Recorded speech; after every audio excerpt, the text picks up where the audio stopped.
An early glimpse at President Donald Trump's first budget proposal offers a clearest blueprint yet on how he will remake the country.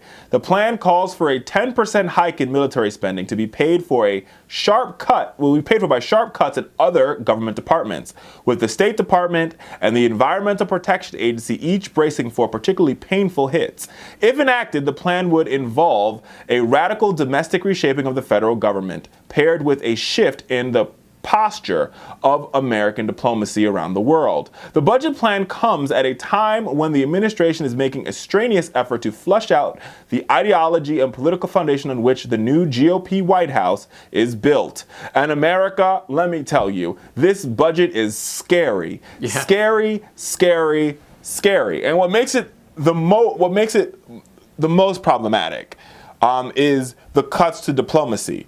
And the reason why I say that, and I was a guy who, I used to be, on Rich, and Rich knows this, but I used to be like, yeah, diplomacy's good, we need diplomacy. Until you actually see what diplomacy actually means in real life, you don't really get a true understanding of how important it is at maintaining world peace and also counterbalancing the other measures out there. So if anybody who doesn't know, there was a month, I went to Africa for a month as part study trip, part leisure. But in the study trip, I got a real chance to see the power of American diplomacy. Mm-hmm. So if you go anywhere in Africa, and I would argue the third world, what you see is this huge footprint, gigantic footprint, colossal footprint of China, right? And mm-hmm. China, their strategy is very simple. They're going to fund infrastructure, they're going to fund hotels, they're going to fund things that's going to make China money. And I think the other thing they're going to do is they're going to fund things where they can employ Chinese people, right? Because China has 1 billion people over there and they just don't have enough people. They don't have enough space. They need to get rid of some of the people.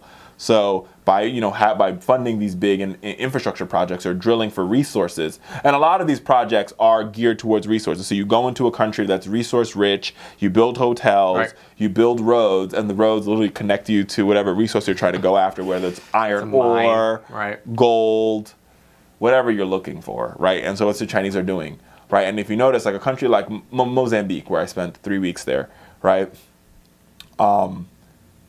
In Maputo, the capital city, there are like maybe 6 hotels, maybe 7. I'm being generous. I can't remember off the top of my head. Of those 7, I would argue 5 of them are Chinese hotels. Right, and people don't realize this at all. No, they don't understand because a lot of Americans don't have passports. And I'm not saying Americans are stupid, but you really have to get a sense of what the global picture looks like. I don't even think Donald Trump gets the global picture. He wouldn't cut diplomacy. So the only footprint that we have in the country, in the continent of Africa, right, beyond the places where we have selected out to use them as part of our war on terror, like Djibouti, a couple of countries that are getting money through that type of diplomacy, and Israel and Egypt gets a good chunk of our diplomatic money. But what you also see is a law called PEPFAR, which is a law created under George W. Bush, and basically it's a public health law that we've utilized to increase health outcomes for people in various African nations. And that law has a real footprint because it's actually helping real people, and they see America as a helper, right? They see China in a lot of these places as extortioners, and we're here to sap us of resources, and they see the Americans as helpers. They're trying to make us healthy, and that's our footprint. And the moment that we have to strip away this, diplomatic posture, right? You start decreasing the size of missions. You start decreasing the money the dollars that we use to fund programs like PEPFAR, or programs that we use to uplift women in villages with goats. There's a big program around goats, like giving a woman a goat and how a goat can really change a family's outcome and end poverty. That's how we're able to sort of keep balance. Right? How we're able to counterbalance other superpowers across the world. Right? And so the moment you start to strip away this diplomatic monies, and a lot of this money also, like I said earlier, goes to Egypt and Israel and works to do some counterbalancing there and keep them at bay. They use a lot of this diplomatic resources to make sure that India and Pakistan don't go to war with each other because they're foes, they share a border, and they both have nuclear weapons.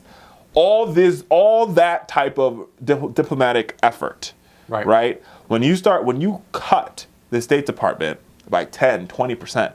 That's what goes.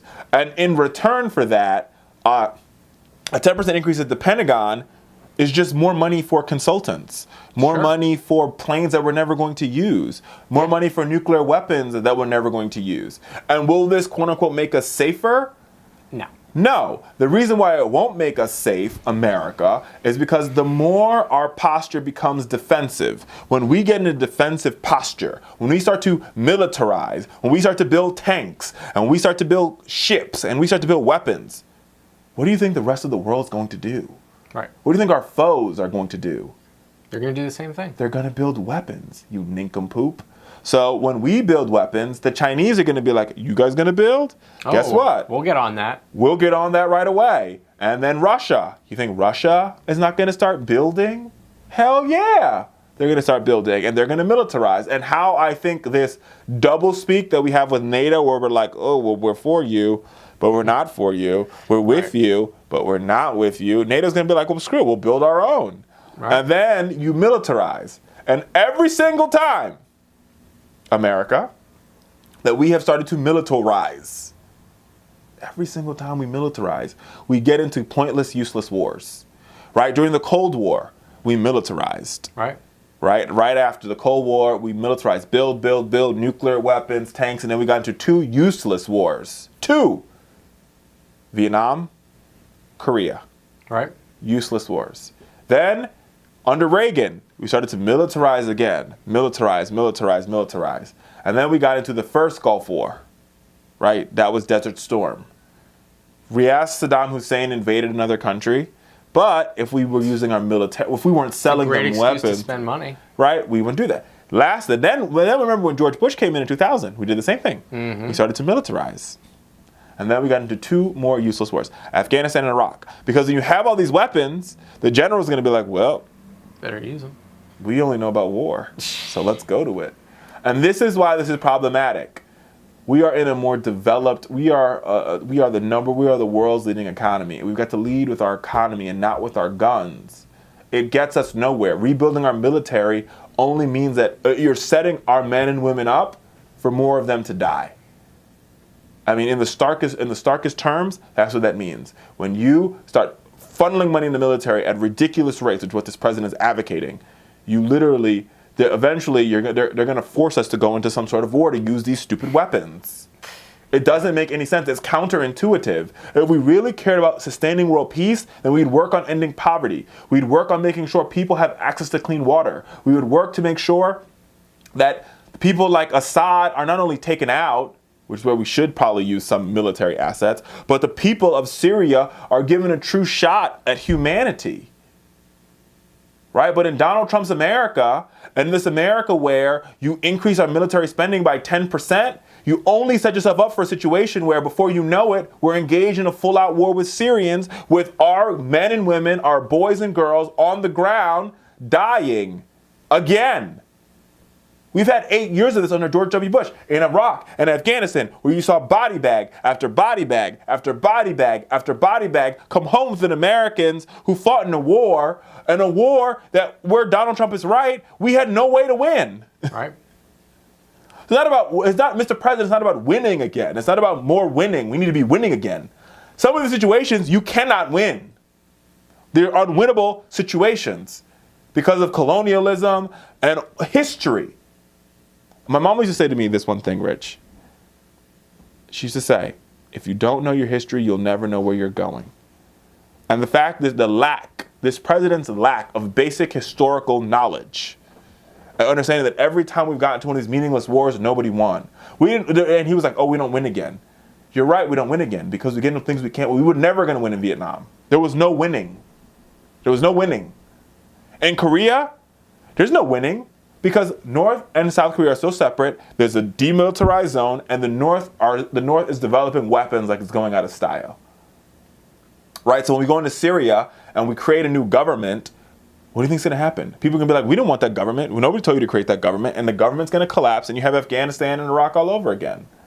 So me with let's build up our military because it's going to make America safe.